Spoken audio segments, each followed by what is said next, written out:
What is the Shipyard Kitchen Party? It is a band, I guess, a folk party songwriting band. I don't know. How do you explain it, Jay? Shipyard Kitchen Party is an original storytelling music band. Our roots are as three friends that were interested actually at first in comedy work. And then over time, as we got to know each other creatively, we started creating music that wasn't comedic in focus, and realized we all shared an interest in that.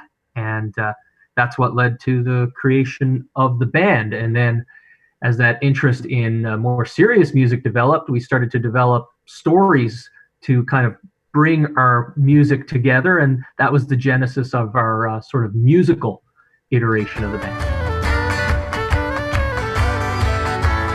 Johnny, won't you write your mother? Johnny, won't you be a dear? Tell her all about your life upon the rivers cold and clear. Johnny, won't you write your mother? Tell her of the wheres and hows. Tell the stories they'll be telling us 100 years from now.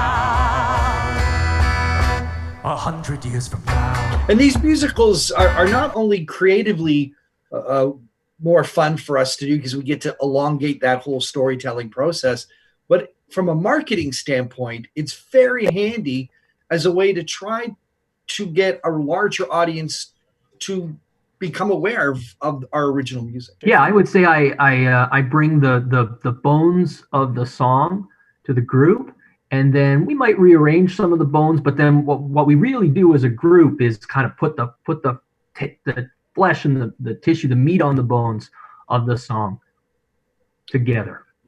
Who's not here with us is Sasha Law. That's the third member of the band, and she's an amazing singer. She not only a great lead singer, but she's really good at orchestrating harmony. What should I do with a drunken sailor? What should I do with a drunken sailor? What should I do with a drunken sailor? Early in the morning. What should I do with a drunken sailor? What should I do with a drunken sailor? What should I do with a drunken sailor? Early in the morning. Tom Thompson's Wake as a musical tells the story of Tom Thompson's life from three different perspectives of three different characters. You have Winnie Traynor, Tom Thompson's female confidant, some said his love interest.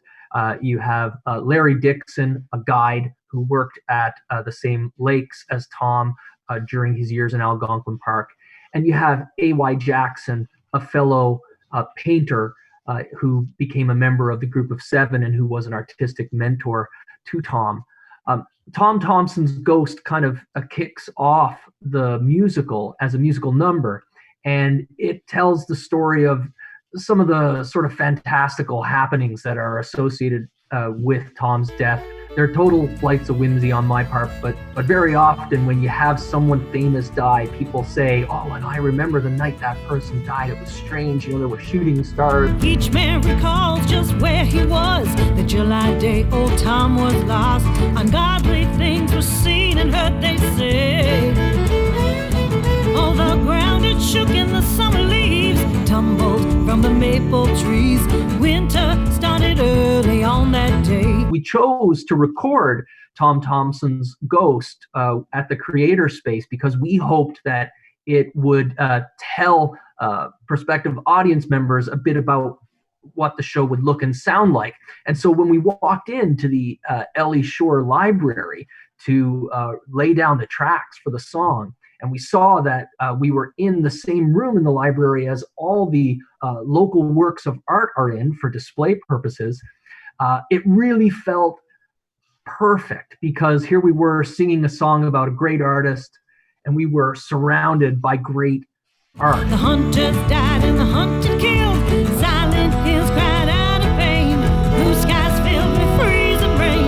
Blackbirds bit and the black flies sang. I guess, John, like you're familiar with recording on like tape before and other recording formats. What's that been like now with the digital process of recording? How have things changed?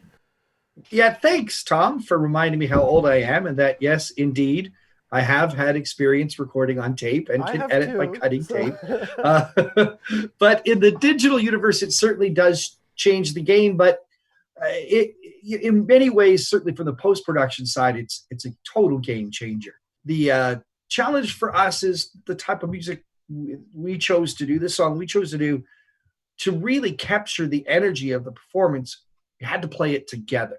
But we did play together in separate tracks. But the cool thing about it is that once the live track, the energy was recorded, if there were any tiny mistakes, any little blips, if at one point I think our fiddle player bumped his microphone, you could actually go back, because they're isolated tracks. We could go back and redo that portion of the performance to make sure we saw it. Air broke curtains in the night sky. You wouldn't think it was July. As the loon cried his lonely last ghost, we joined the hound, the wolf was crazy. I think that just the availability of digital recording and the portability of it, as you say, is really changing things. And I think it's going to be interesting to see how it affects how groups develop songs together going forward. If, for example, the COVID crisis extends for any length of time. I have a song right now, for example, that I've been working on that I really think would be great for Sasha. I think it would fit her voice. And I'm thinking I'm just going to record it digitally myself and kind of pass the song back and forth online a few times and see if we can't get it roughly into the shape we'd like it, so that by the time this all lifts, we're close to being ready to perform it together. On the night that we were waking.